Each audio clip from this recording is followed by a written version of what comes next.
two sides. One was bad and the other was good. And at the end, there was a winner and a loser. At least that's what I was told.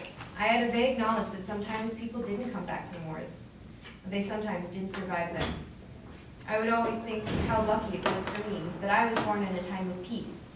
I wasn't aware at all of anything beyond my part of the world. But the reality that my young mind was so oblivious to was that in far-off lands called Iraq and Afghanistan, people were still fighting. My grandpa is a Vietnam veteran. In his time, people didn't know post-traumatic stress disorder when they saw it.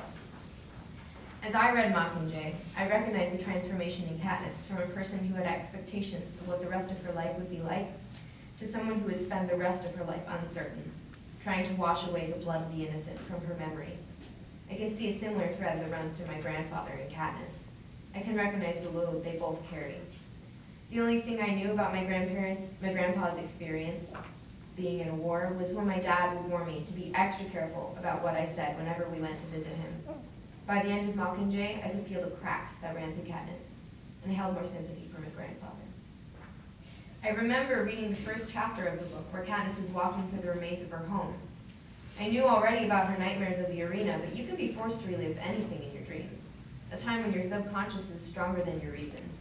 Anyone would have nightmares about something like that, and after a while they forget them, but before I knew it, I was counting every time she would find herself falling apart and having to pick up the pieces for the sakes of all the victims of the Capitol.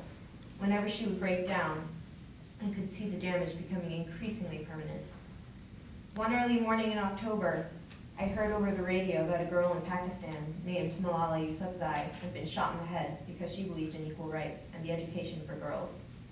Though they gave no description of her, in my mind, she had the image of the little girl in the book who wore the yellow coat and was shot and killed.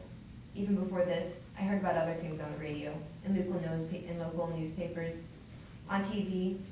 These are only some of the things I could see, but I'm certain that there is much more that I don't even know about, and is synonymous with that of your books. Though I love your books more than anything, they terrify me. Not because of the content, but because I saw the future of a world like ours, that with every shot fired, became closer and closer to our reality. My understanding suddenly reached beyond my grandfather, and Malala Yousafzai, and out of the blue, it was Panum, 2012. To this day, I still read the Hunger Games series at least once every year. And I think that maybe if the people of our governments read a copy of your books, they may gain the understanding that I have gained, and the possible future. And then maybe they could also see that your books are a cautionary tale, as I have. The story of Katniss and Panum should be spread throughout communities, so that with new knowledge, we could all take the next step towards a better world without violence, unified as one people, made stronger by a peace that knits every one of us together. Gratefully yours, Sylvani Starchild-St.Clair.